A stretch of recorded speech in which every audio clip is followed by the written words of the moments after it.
Friends, চলে এলাম একটা নতুন ভিডিও নিয়ে তোমাদের কাছে। তো আজকে দেবো হচ্ছে তোমাদেরকে রেসিপি ব্লগ। তোমরা নিশ্চয়ই ভিডিওর টাইটেল আর থাম্বনেল দেখে বুঝেই গেছো। তো আজকে আছে হচ্ছে রেসিপি। কী রেসিপি? না, পিৎজা বানাবো। তো আমি পিৎজা প্রায় বাড়িতে বানিয়ে থাকি। তো মাঝে সাঝে করি কি, মানে হঠাৎ করে হুজুগ উঠলে কী হয়, ওই যে পিৎজা ব্রেড যেটা পাওয়া যায়, তো সেটা কিনে এনে আমি ঝটপট বানিয়ে দিই। পিৎজা সসেস সবই আমার ঘরে মোটামুটি থাকেই, যেহেতু ছেলে বায়না করে, ছেলেকে আমায় বানিয়ে দিতে হয়, সেই কারণে আমার ঘরে থাকে। তবে আজকে করছি হচ্ছে পুরো একদম ময়দা মেখেই করছি, কারণ সবসময় পিৎজা ব্রেডটা এনে করিও না। যখন আগে থেকে প্ল্যান হয় তখন চেষ্টা করি ময়দা মেখেই করার। তো পিৎজা ব্রেড এনে করার একটা ভিডিও তোমাদের কাছে আমার অলরেডি শেয়ার করা আছে অনেক আগে। তো যাই হোক, তো এবার ভাবলাম ব্রেড না এনে ময়দা মেখে কীভাবে আর কি পিৎজা বানাচ্ছি, তো সেটা তোমাদের সাথে শেয়ার করি, তাই চলে এলাম শেয়ার করতে। তো এইভাবেও আমি আগে অনেকবার বানিয়েছি, তো এবারেই ফার্স্ট টাইম তোমাদের সাথে শেয়ার করছি। তো চলো, ভিডিওটা স্টার্ট করে দিয়েছি, দেখতে থাকো কিভাবে কি করব। তো এখন হচ্ছে দুপুরবেলা, দুপুরে খাওয়া দাওয়া কমপ্লিট হয়ে গেছে। তো এখন আমি করব কি, ময়দাটা মেখে রাখবো। এখন যদি মেখে রাখি তাহলে সন্ধ্যাবেলার পর যখন আমি করব, জিনিসটা খুব ভালো হবে ময়দাটা একটু মেখে রাখলে আগে ভাগে। তো সেই কারণে এখন থেকে ভিডিওটা আমি স্টার্ট করে দিলাম। তো চলো, এখন আমি ময়দাটা মেখে রাখি, রেখে একটু রেস্ট নিয়ে নেবো। তারপর সন্ধ্যাবেলা আমার ছেলে পড়বে, পড়া হয়ে গেলে তারপর আমি বানাবো। তো তখন তো পুরো ভিডিওটা তোমাদের সাথে শেয়ার করবোই, তোমরা দেখতে পাবে। তো চলো এখন যাওয়া যাক, আগে ময়দাটা রেডি করে নিবি, কীভাবে মাখছি চলো দেখে নাও। তো সাথে থাকো আর দেখতে থাকো। আমি এখানে ময়দা নিয়ে নিয়েছি। তো ময়দাটা আমি একটুখানি মাঝখান থেকে এই যে ফাঁক করে দিয়েছি। কেন করেছি, এখানে এখন আমি দেবো হচ্ছে টক দই। তো চলো দেখতে থাকো। এর মধ্যে আমি এখন টক দইটা দিয়ে দিই। দইটা নিয়ে নিয়েছি এখানে পরিমাণ মতো। এর মধ্যে নুন দিয়েছি অল্প করে, একটু চিনি দিয়েছি 1 চামচ মতো, দিয়ে এখন দিচ্ছি হচ্ছে এই যে বেকিং পাউডার। এটা আমি দিয়ে দিলাম বেকিং পাউডার, এই দইয়ের ওপরেই দিয়ে দিলাম। আর দেবো হচ্ছে এখন বেকিং সোডা। তো বেকিং পাউডার দিয়েছি দেখালাম, আর এই দিলাম হচ্ছে অল্প করে একটু বেকিং সোডা। আচ্ছা, সব কিছু নিয়ে নিয়েছি আমরা। এবার যেটা করব কি, এই দইটাকে এইটুকু জায়গার মধ্যে একটু মেখে রেখে দেবো। এক্ষুনি কিন্তু দইটার সাথে আমি পুরো ময়দাটা মাখাচ্ছি না, কারণ দইটার মধ্যে বেকিং পাউডার বেকিং সোডা পড়েছে, যেহেতু দইটা একটু ফুলে ফেপে আসবে। তো সেই কারণে বেশিক্ষণ না, 1 মিনিট মতো একটুখানি এটাকে মিশিয়ে নিলাম, মিশিয়ে নিয়ে আমি রেখে দেবো। এইভাবে ছেড়ে দেবো, দইটা অটোমেটিকলি ফুলে আসবে। ফুলে এলে তারপরে গিয়ে করব কি, পুরো ময়দার সাথে মেশাও। তোমরা দেখতে থাকো, বুঝতে পারবে আশা করি। 2 মিনিটের মতো ছেড়ে দিয়েছিলাম, তোমরা নিশ্চয়ই দেখে বুঝতে পারছো দইটা কিরকম একটু ফুলে উঠেছে।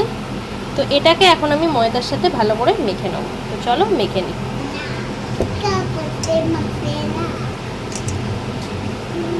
তো ভালো করে আমি এটাকে এখন মেখে নিচ্ছি। আর যেটা ব্যাপার হচ্ছে, এতে যে দই দিয়েছি আর একটু দই লাগবে, সেটা একটু পরে দেবো, একবারে দিলাম না। এখন এটাকে ময়দার সাথে আগে ভালো করে মেখে নিই এই দইটাকে। তো আমার দইটা দিয়ে মাখার পর এই পর্যায়ে হয়েছে মাখাটা, আশা করি বুঝতে পারছো তোমরা। এইবার আর একটু দই দিয়ে আমি মেখে নেব।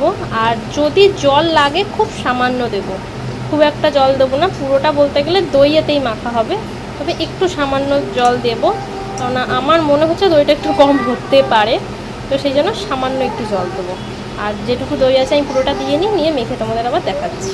তো বাকি দইটা দেওয়ার পর আমার এই পর্যায়ে মাখা হয়ে গেছে, কিন্তু এটা আর একটু দরকার, সেই জন্য আমি একটু সামান্য করে জল দিয়ে এটাকে যেমনভাবে আমরা আটা ময়দা মেখে থাকি সেইভাবে নরম করে মেখে নেব, নিয়ে এটাকে এখন আমি রেখে দেবো। তো তোমাদের জানিয়ে দিই তাহলে আমি কতটা ময়দার মধ্যে কতটা দই দিয়েছি আর কতটা লাগতে পারে, তাহলে তোমাদের করতে একটু সুবিধা হতে পারে। তো এই যে কাপটা দেখছো আমার, এই কাপের আমি 2 কাপ ময়দা নিয়েছি। তো 2 কাপ ময়দার মধ্যে আমি 100 গ্রাম দই আর একটু দিয়েছি, মানে 150 গ্রাম বলতে পারো, 150 গ্রাম দই দিয়েছি, আর একটু দিতে হবে। তো তোমরা 200 গ্রাম মতো দই নেবে, তাহলে আশা করি পুরোটা মাখা হয়ে যাবে। তো আমি এতে সামান্য একটু জল অ্যাড করে দিচ্ছি, দিয়ে পুরোটা মেখে নেব। দেখো আমার ফাইনালি মাখা হয়ে গেছে। আর এটাকে ময়দাটাকে কিন্তু একটু ভালো করে থেসে থেসে মাখতে হবে, একটু নরম হবে, বেশি টাইট করবে না। তবে মেখে কিছুক্ষণের জন্য রাখবে, যখন মানে সদ্য মেখে করলে একবারেই নরম করে মেখে নেবে, কিন্তু মেখে চাপা দিয়ে যেহেতু রাখবো একটু তো নরম হবেই, তাই একটু সেইভাবে আন্দাজ করে মেখে নিয়ে দেখো মাখাটা এরকম হবে। এবার হাতের মধ্যে লেগে যাচ্ছে, তাই একটু ময়দা দিয়ে হাতটা ছাড়িয়ে নেবো, নিয়ে ভালোভাবে মেখে তারপর ওপরে তেল ব্রাশ করে চাপা দিয়ে রেখে দেবো। আমি হাত ছাড়িয়ে নিয়েছি, নিয়ে ময়দাটাকে মেখে আর এইভাবে মেখে নিয়ে আর এটাকে এখন তেল মাখিয়ে রেখে দিলাম। তো এটাকে তেল মাখিয়ে এখন চাপা দিয়ে রেখে দিই। চলো বিকেলবেলা উঠে যখন বানাবো তখন আবার তোমাদের সামনে আসছি। তার সাথে থেকো, কোথাও যাবে না কিন্তু, পুরো রেসিপিটা দেখতে হবে তো সাথে। বন্ধুরা আমি সন্ধ্যাবেলা চলে এসেছি। দেখো ময়দা মাখাটা কতটা নরম হয়ে গেছে, দেখেই বুঝতে পারছো আশা করি তোমরা। তো চলো এটাকে এখন আমি লেচি কেটে নেবো আর তোমাদের দেখিয়ে দিই কী কী কেটেছি। তো দেখো আমি এটা পুরো ভেজ পিৎজা করছি যেহেতু, তো টমেটো, ক্যাপসিকাম আর পেঁয়াজ এই যে দেখাচ্ছি তোমাদেরকে, এরকম ছোট ছোট পিস করে কেটে নিয়েছি। তো এরকম পিস করে যে কেটেছি এটাকেই সুন্দর করে সাজিয়ে দেবো, পুরো ভেজ করব আমি সেই কারণে। তো চলো ময়দাটা আমি লেচি করে নিয়ে তারপর কিভাবে করছি তোমাদের দেখাচ্ছি। তো দেখো আমি একটা লেচি নিয়েছি। এবার এটাকে রুটি বেলনার যে আছে চাকি তার মধ্যে দিয়ে এটাকে হালকা করে বেলে নেব। দেখো এরমভাবে বেলে নিয়েছি, একটু এলোপাথারি হয়েছে, পুরো গোল হয়নি। এবার সাইড থেকে একটু ডেপ করে চেপে দিয়ে সাইডটা একটু মোটা করে দিচ্ছি। তোমরা দেখেই বুঝতে পারছো আমি কিভাবে করে দিচ্ছি। সাইডটা চেপে দেখতে পাচ্ছ তো থিকনেসটা কীরকম মোটা হবে, এরকম হলে তবে ভালো লাগবে। তো চলো এবার এটাকে কি করব, দেখো এখানে একটা কড়ার মধ্যে, কড়া বা চাটু যাতে হোক, এটাকে একটু উল্টে পাল্টে শিখে নেব রুটি শেখার মতো, কেননা নইলে কিন্তু কাঁচা একটা ব্যাপার থেকে যায়। তো সেই জন্য একটু হালকা করে শিখে নিয়েছি, বুঝতেই পারছো। তো তাহলে করতে সুবিধা হবে, কাঁচা ব্যাপারটা থাকবে না। কারণ মাইক্রো ওভেনে খুব ভালো হয়, যেহেতু আমি গ্যাস ওভেনে করব একটু তো অন্যরকম হবেই। তো এটাকে এবার আমি কাঁটা চামচ দিয়ে গিতে ফুটো করে দেবো। তো দাঁড়াও, এক হাতে ক্যামেরা করছি, অসুবিধা হচ্ছে। আমি আগে পুরো ফুটো করে নিয়ে তারপর আবার তোমাদের এসে দেখাচ্ছি। কারণ ফুটো করে নিলে তাড়াতাড়ি এই যে ময়দার যেটা বানিয়েছি পাউরুটির যে এটা খুব ভালো হয়ে যাবে, তৈরি হবে। তো করে নিই। তো দেখো পুরো ফুটো করে নিয়েছি, দেখে বুঝতেই পারছো। আর এখন এই যে পিৎজা সস যেটা দিতে হয় এখানে, সেটা আমি দিয়ে দিচ্ছি। তো আমি কি পিৎজা সস দিচ্ছি দাঁড়াও, তোমাদেরকে আমি প্যাকেটটা একবার দেখিয়ে দিচ্ছি। ওই পিৎজা সসটাই এখানে একটুখানি নিয়ে তোমাদের দেখাচ্ছি, এটা কিন্তু আরও অনেকটা দেবো। এই দেখো এই পিৎজা সসটা কিন্তু আমি দিচ্ছি। এখানে অনেক রকম দোকানে কিনতে পাওয়া যায়, তো আমার এটাই আনা আছে, তো এটাই আমি দিচ্ছি। তো এটা দিয়ে আর একটুখানি আমি নিয়ে নেবো এখান থেকে, নিয়ে তারপর এটা দিয়ে ভালো করে পুরোটা মাখিয়ে নিয়ে আবার আমি তোমাদের দেখাচ্ছি। তো দেখো ফাইনালি পুরো মাখিয়ে নিয়েছি কিন্তু। এইবার দেব চিজ। তো দেখো চিজটা আমি গ্রেট করে দিয়ে দিয়েছি। তো বাজারে অনেক রকম চিজ কিনতে পাওয়া যায়, আমার আমুলের চিজ আনা আছে, তো আমি আমুলের চিজটাই এখানে গ্রেট করে দিয়ে দিয়েছি। তো এবার এখানে আমি পেঁয়াজ, টমেটো, ক্যাপসিকাম যা কেটে রেখেছিলাম সব যেমন খুশি মন চাইবে সাজিয়ে দাও। তো আমি একটুখানি কায়দা করে সাজাচ্ছিলাম। তো তোমাদের যেরকম মন হবে তেমন করে এটাকে সুন্দরভাবে সাজিয়ে নেবে।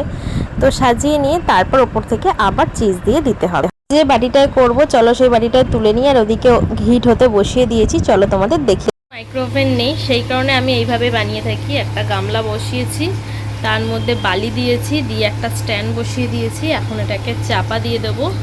এটা 10 থেকে 15 মিনিট মতো পুরো ফুল হিটে, মানে একদম জোর দিয়ে ফুল হিটে এটাকে। গামলাটা হিট হয়ে যাওয়ার পর বাটিটা বসিয়ে দিয়েছিলাম, দিয়ে আরও 15-20 মিনিট মতো চাপা দিয়েছি। তারপর আবার একবার দেখে চেক করে আবার 10 মিনিট চাপা দিয়েছি। এইভাবে চাপা দিয়ে আধ ঘন্টা মতো রেখে করেছি। তো দেখো ফাইনালি কত সুন্দর আমার ঘরোয়া পিৎজা রেডি হয়ে গেছে। তো আর বাটির মধ্যে কিন্তু লেগে যায়নি একদম। বাটি দেখলে বাটি নাড়ানোর সাথে সাথে প্লেটে পড়ে গেল। আর দেখে বুঝতে পারছো কত সুন্দর হয়েছে, কত চিজি হয়েছে ব্যাপারটা। তো এইভাবেই আমি পিৎজা বানিয়ে থাকি, তাই তোমাদের সাথে দেখালাম, তোমাদেরকে শেয়ার করলাম। তো চলো আরও একটা দুটো বানাবো, যদি পারি তার ক্লিপিং তোমাদের সাথে শেয়ার করছি। তো চলো তোমরা দেখতে থাকো আর সাথে থাকো। দেখো বন্ধুরা আরেকটাও বানিয়ে ফেলেছি, তবে এটার মধ্যে কোনো ভেজিটেবল আমি অ্যাড করছি না, শুধু চিজ দিয়ে হবে। কারণ আমার পাপা ভেজিটেবল খেতে চায় না, তাই এটা শুধু চিজই করব। তো দেখো আমার এটাও পুরো রেডি হয়ে গেছে, দেখে বুঝতে পারছো কতটা সফট হয়েছে। তো চলো এবার কাটিং করার পালা। তো আমি নিয়ে চলে এসেছি আর পিৎজা কাটিং শুরু হয়ে গেছে। আমার হাজব্যান্ডই পিৎজাগুলো কাটছে। আমার সোনা পাপা তো ভীষণ খুশি পিৎজা খাবে বলে। তো চলো তোমাদেরকে দেখাই আমার সোনা পাপা কতটা খুশি পিৎজা পেয়ে, আর আমার হাজব্যান্ড কি বলছে। তো চলো পিৎজাগুলো আমরা আগে কাটিং করে নিয়ে খাওয়া দাওয়া শুরু করে নিই।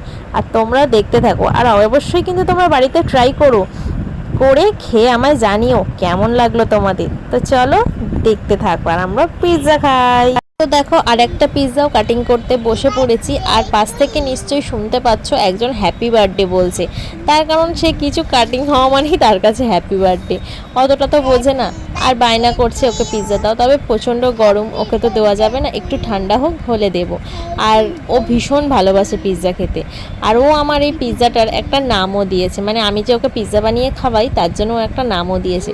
তো তোমরা নিজেরাই শুনে নাও ও কী নাম দিয়েছে এই পিৎজা খাওয়ার। তো চলো শুনে নাও আর দেখো। গরম আছে। মারামা ডমিনোজ পিৎজা। মানামা ডমিনোজ পিৎজা নাম দিয়েছে ভালো। কি নাম পাপা? মারামা ডমিনোজ পিৎজা। আমি তখন ডমিনোজ খাই, তো আমি ডমিনোজ তো খাই। খেয়ে দেখো কেমন হয়েছে। গরম আছে, এটা খেয়ে দেখো। এ দারুন। ওরে সর্বনাশ, এটা কি? তুই ছাড় না, ঠান্ডা হোক পরে খাবি বস। এগুলো সব আমার সামনে রাখ। কি হয়েছে? ঠিক আছে, ফুল ফাঁকা। কিছু কথা বলার জায়গাতেই নেই, খেতে ব্যস্ত, দু হাতে খাচ্ছে। হ্যাঁ নে তুই নে। গরম আছে? বলবে তো। আচ্ছা গরমটা ঠান্ডা। তুমি কি খাচ্ছ? পিৎজা, হ্যাঁ পিৎজা। কে বানিয়েছে? মা, মা বানিয়েছে? Domino's pizza. ও মানামা ডমিনোজ পিৎজা কেমন খেতে? ভালো, কতটা? অনেকটা। সত্যি? একটু খাও দেখি, একটু খাও। এই শাটা ভালো হয়েছে?